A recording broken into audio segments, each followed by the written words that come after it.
Notepads. I found them. The missing soldiers and specialists stolen from the squads and families. Working with an associate, I followed the trail of breadcrumbs. It started in Czechia. The transmission, the Archangel cargo.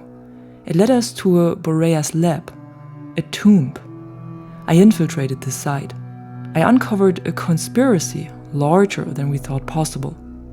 The Notepad Recovery Initiative is a lie, damage control, Archangel's way to get ahead of the Reed Report bombshell, to build trust in the public as they distance themselves from Boreas crimes. I've leaked pieces of the site schematic over the last several weeks. There's one final piece to share. Finish the puzzle, expose the truth. There's few I can trust these days. I hope I can count on you to finish what I've started.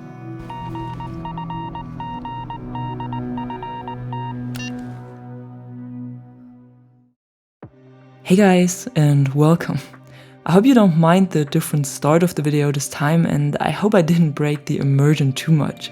But what you've just heard was a secret intel I've received 2 days ago in an envelope from EA. Or actually not EA, but Boreas. The text is taken from a letter that is part of the delivery and is apparently signed by Paik, but was written on the official Boreas letter paper. It shows the logo of the company on top, which appears to show a mountain or a rock formation, and at the bottom there's their slogan: technology made with trust. Something that's hard to believe when looking at everything we know from Boreas so far. In addition to the letter, the envelope also contained a Notepad ID card, which looks very worn out with a lot of scratches and cracks and blood splatters all over it. The picture shows one of the missing notepads that we've seen on the Mia posters on different maps, and in my case it's the woman from Renewal. Unfortunately, the card doesn't give away her name or status, it only says Mia, missing in action, over and over again. In the bottom right, as well as on the back side of the card, there's a QR code, but that's the same as on the posters, and when scanning it, you get to the website of the Notepad Recovery Initiative that we've already seen before, so nothing new here. However, the details that Paik has for us in her letter are a lot more interesting. First of all, she writes that she had found the missing notepads, which is good news considering that they are missed by their family and friends, but the question is if they are still alive. When looking at the ID card and the blood, it might not be the case for all of them.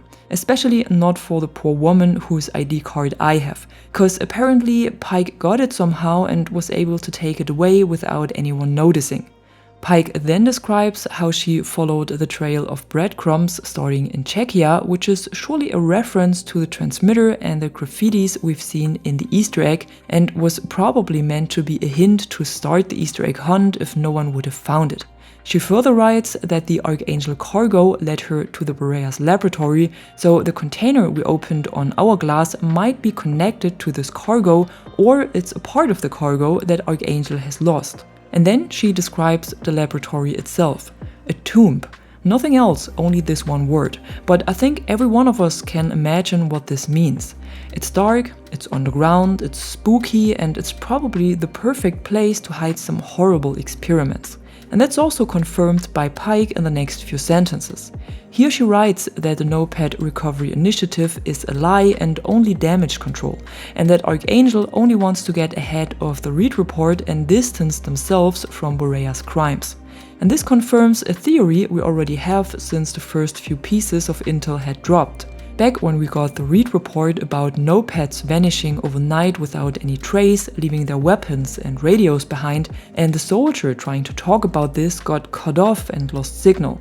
From the player cards that can be unlocked with the Easter egg, we know that the notepads are not there of their own free will and that they do not agree to the surgeries or treatments that are made. And Paik mentions something similar in her first log, where she wrote that she had to undergo a checklist of simple degrading cruelties.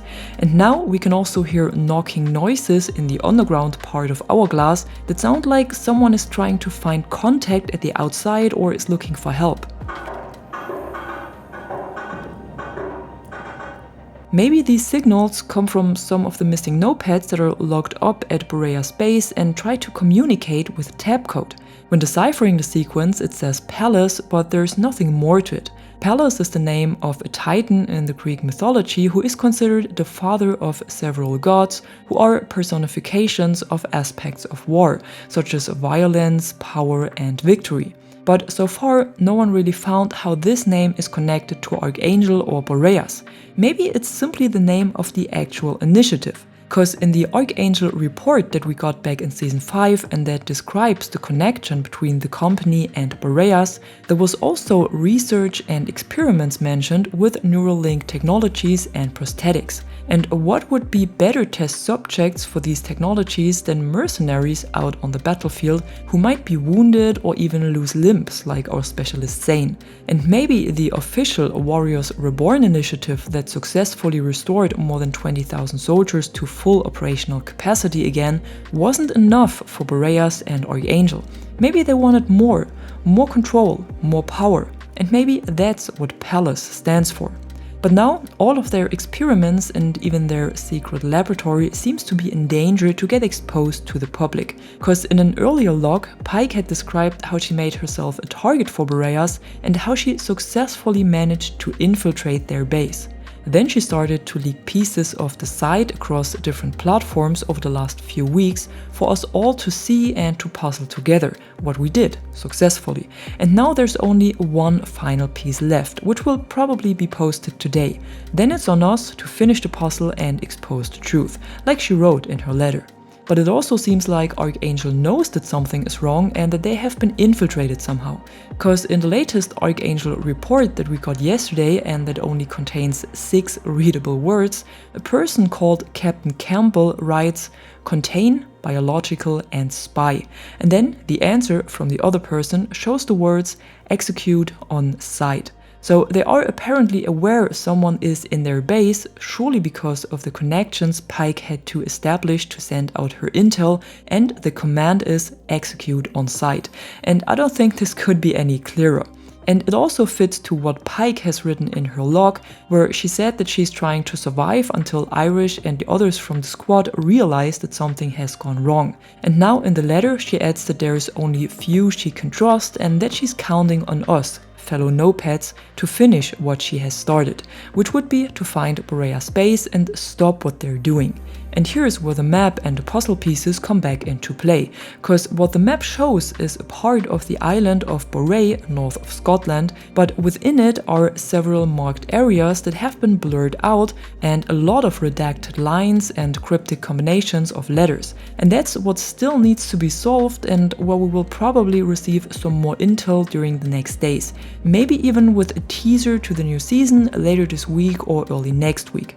However, this all sounds really interesting, even though I know that not so many players are trying to keep track of the lore of the game, understandably, because it's really loose. But the picture it paints for Season 6 and its map looks promising and reminds me a bit on Fort Vaux in Battlefield 1. This map was also kept a bit darker and had this underground close combat style, and if I remember correctly, there was also an Easter egg with tab code that led to a very bloody outcome with a Megalodon. But that's surely not what we will see in Season 6. However, the vibes of the map are pretty similar, at least from hearing and reading the descriptions, and a close quarters combat map would be a great addition to the existing pool of open maps in 2042. But that was it for today. I hope you found this video interesting and enjoyed the variation at the beginning, and if you did, be sure to drop a like or a comment below and subscribe to the channel for more content like this. Until then, thanks for watching and thanks to my members for the additional support. I'm Catwoman and you are awesome.